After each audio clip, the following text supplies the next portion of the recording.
Atenção! Começa agora uma teleaula de matemática do ensino médio. Você vai assistir a teleaula de número 60. Bons estudos!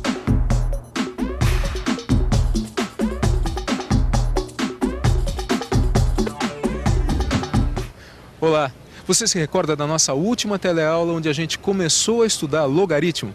Pois bem, na teleaula de hoje a gente prossegue com esse assunto, aprofundando ainda mais os nossos conhecimentos sobre logaritmos, onde você vai conhecer a tábua de logaritmos.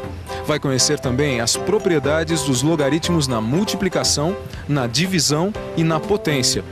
E por fim, vai saber usar as propriedades para calcular logaritmos de alguns números.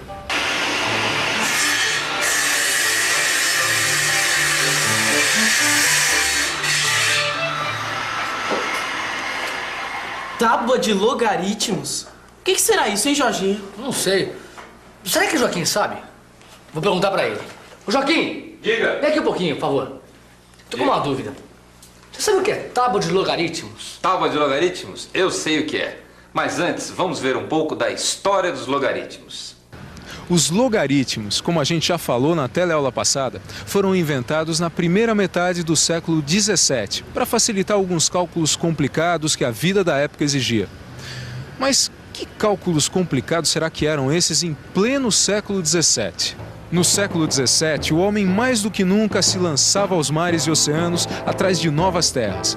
Para se movimentar, os navegantes determinavam sua posição fazendo observações de certas estrelas. Quem trabalhava muito em função da posição das estrelas e planetas eram os astrônomos.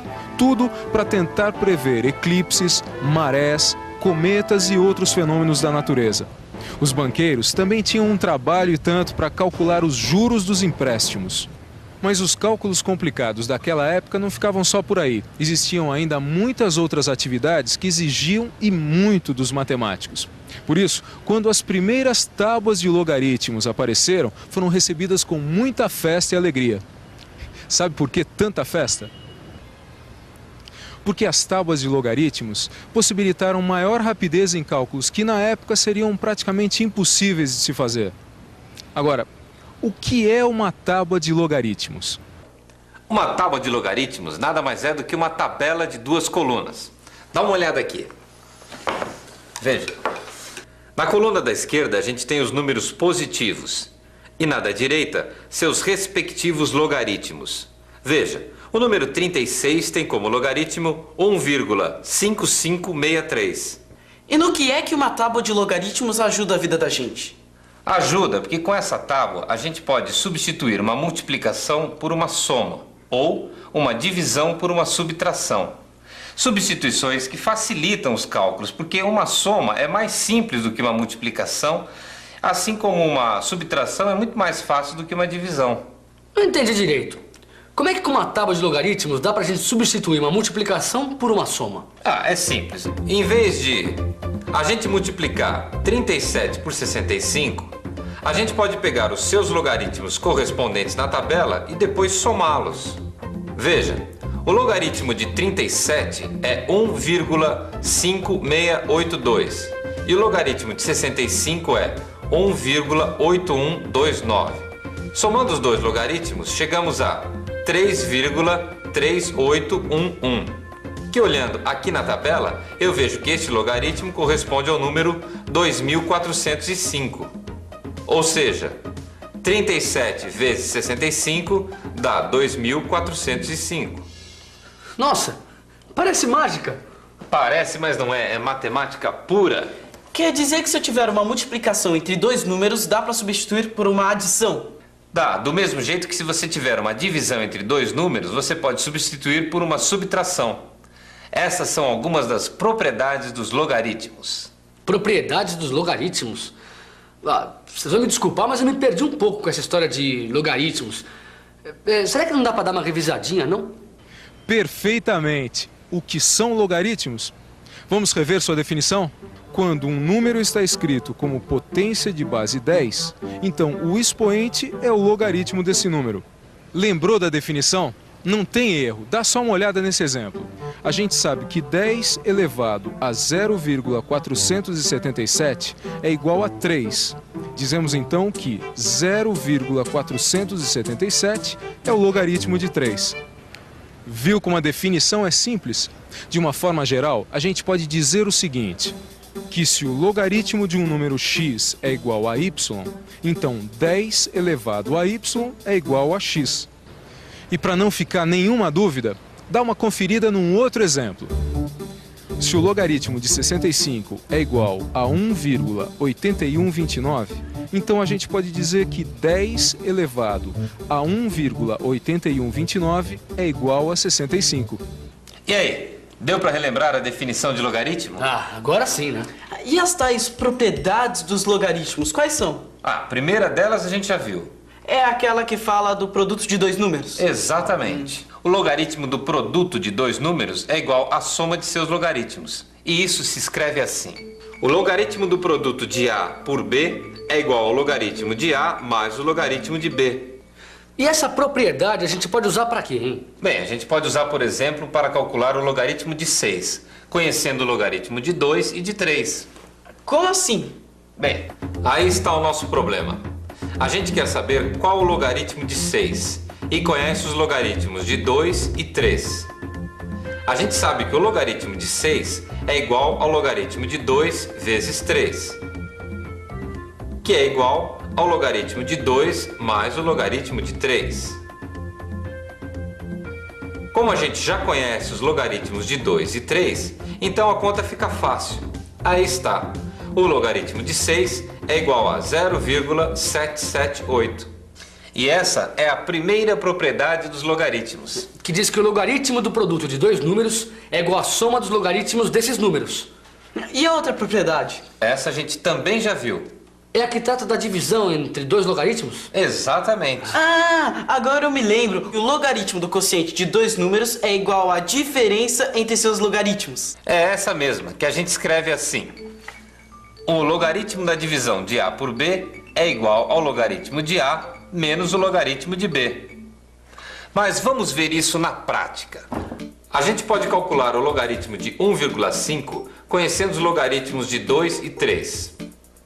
Como a gente sabe que 1,5 é igual a 3 dividido por 2, então o logaritmo de 1,5 é igual ao logaritmo de 3 sobre 2, que é igual ao logaritmo de 3 menos o logaritmo de 2, que são valores que a gente já conhece.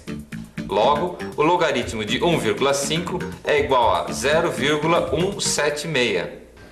Como você viu, essa foi a segunda propriedade dos logaritmos, que diz que o logaritmo da divisão de A por B é igual ao logaritmo de A menos o logaritmo de B. E a gente também já viu outra propriedade, a que diz que o logaritmo de um produto é igual à soma dos logaritmos. Mas será que as propriedades dos logaritmos param por aqui? É claro que não. A terceira propriedade é o logaritmo da potência. E assim como as outras duas, não tem segredo. Ela diz que o logaritmo de um número A elevado à potência n é igual a n vezes o logaritmo de A. Quer ver aonde essa propriedade pode ser usada? Bom, com ela a gente pode, por exemplo, calcular o logaritmo de 25 se a gente conhecer o logaritmo de 5. Como é que isso é possível? Vamos pensar um pouco? Vamos pensar um pouco. Se eu quero calcular o logaritmo de 25 e já conheço o logaritmo de 5, o que eu devo fazer? Já sei, vou aplicar a propriedade do logaritmo da potência. Eu sei que o logaritmo de 25 é igual ao logaritmo de 5 ao quadrado. E sei também que o logaritmo de 5 ao quadrado é igual a 2 vezes o logaritmo de 5. Agora é só fazer as contas.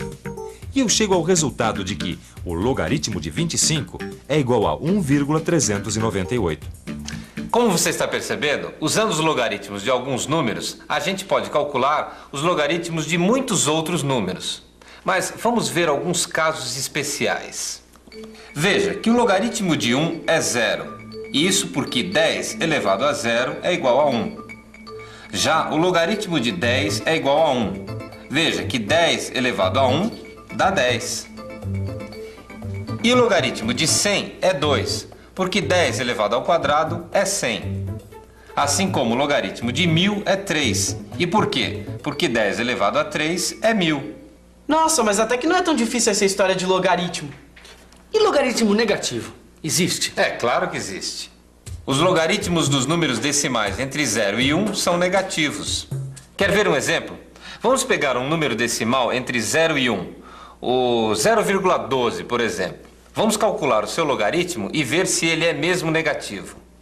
Eu sei que o logaritmo de 2 é 0,301 e que o logaritmo de 6, que a gente já calculou hoje, é 0,778. Então, acompanha meu raciocínio. Repare que 0,12 é igual a 12 dividido por 100. Logo, o logaritmo de 0,12 é igual ao quociente do logaritmo de 12 por 100. Olha aí a segunda propriedade. E o que é que ela me diz? O logaritmo de um quociente é a diferença dos logaritmos.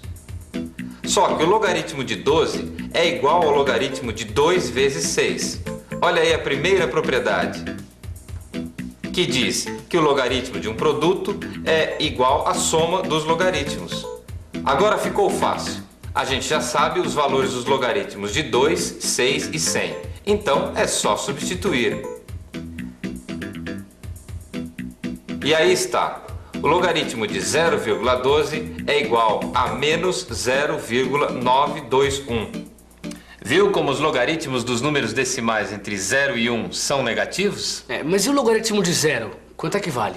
O logaritmo de 0 não existe. E você saberia me dizer por que ele não existe?